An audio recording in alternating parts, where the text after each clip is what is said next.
آپ دیکھیے گا ذرا کہ ماشاءاللہ اس بچے نے کیسا کیا. اور میں ساتھ میں آپ لوگوں کو یہ بھی کہوں گا، اگر یہ بچہ کر سکتا ہے نا، ہمارے گھر کا ہر بچہ بھی ایسا کر سکتا ہے. آپ نے کوشش کرنی ہے کہ آپ نے اپنے گھر کے بچوں کو بھی اس طرح منہ زبانی احادیث یاد کروانی ہے. لوگ کہتے ہیں نا کہ جی یہ تو بس اپنی عقل کی باتیں کرتے ہیں، قرآن و حدیث تو یہ پڑھتے ہی نہیں ہیں. ارے تم کہتے ہو کہ ہم حدیث نہیں پڑھتے، ہم قرآن نہیں پڑھتے، ہمارا بچہ بھی تمہیں حدیثیں سنائے گا.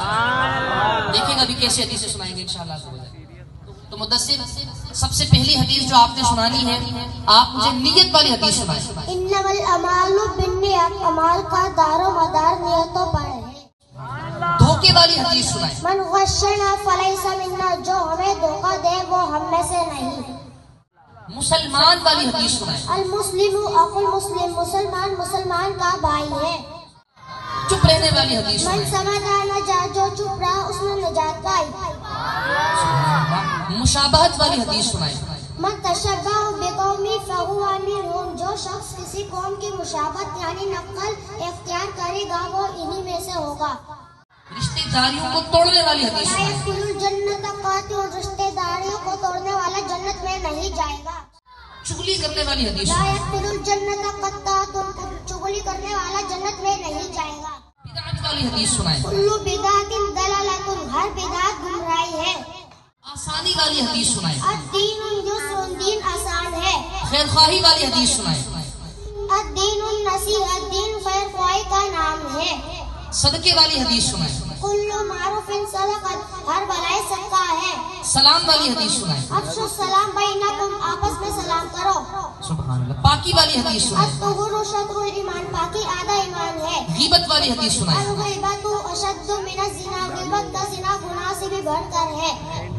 ذکر والی حدیث سنائیں. افضل الذکر لا الہ الا اللہ، بہترین ذکر لا الہ الا اللہ ہے. نماز والی حدیث سنائیں. الصلاۃ عماد الدین، نماز دین کا ستون ہے.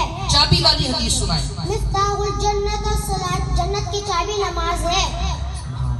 اصل مالداری والی حدیث سنائیں. الغنا غنى النفس، اصل مالداری دل کی مالداری ہے. قرآن سیکھنے والی حدیث سنائیں. خیرکم من تعلم القرآن وعلمہ، تم میں بہترین وہ ہے جو قرآن سیکھے اور سکھائے. حرام مال والی حدیث لا سنائیں. يدخل الجنت جسد غذی بالحرام، وہ جسم جنت میں نہیں جائے گا جو حرام مال سے پرورش کیا گیا ہو. اللہ اکبر، اللہ اکبر. ایک بار میرے پاس یہاں اور حدیثیں بھی لکھی ہوئی ہیں، اور حدیثیں بھی لکھی ہوئی ہیں. یہاں تقریباً 30 احادیث لکھی ہے. میں نے بچے سے صرف 30 احادیث سنی ہے. مجھے امید ہے کہ میں اس بچے سے مزید احادیث بھی سنوں گا تو یہ بچہ مزید احادیث بھی سنا دے گا. اگر آپ لوگوں کو مزہ آیا ہے ایک بار پھر سبحان اللہ کہتے ہیں. سبحان اللہ. دیکھیے جی، یہ ہے تربیت، یہ ہے تعلیم اور یہ ہے پڑھائی. اس بچے نے تو میں سمجھتا ہوں کہ کمال ہی کر دیا. ہمارے پیارے آقا علیہ الصلوۃ والسلام کی مبارک احادیث کو منہ زبانی عربی کے ساتھ یاد کیا.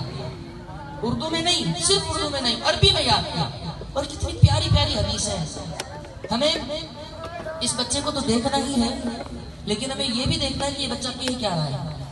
اس بچے نے کہا کہ لا يدخل الجنت قاطع، رشتہ داریوں کو توڑنے والا، رشتہ داریوں کو توڑنے والا جنت میں نہیں جائے گا. آج ہم نے شہر غور کرنے میں کتنے رشتوں کو جوڑا ہوا ہے، کتنوں کو توڑا ہوا ہے. ہم دیکھیں نبی پاک علیہ السلام نے فرمایا افشوا السلام بینکم، اپنے درمیان سلام پھیلاؤ. سبحان اللہ. ہم کتنا سلام پھیلاتے ہیں نماز کے حوالے سے، طہارت کے حوالے سے. سبحان اللہ. کاش کہ ہم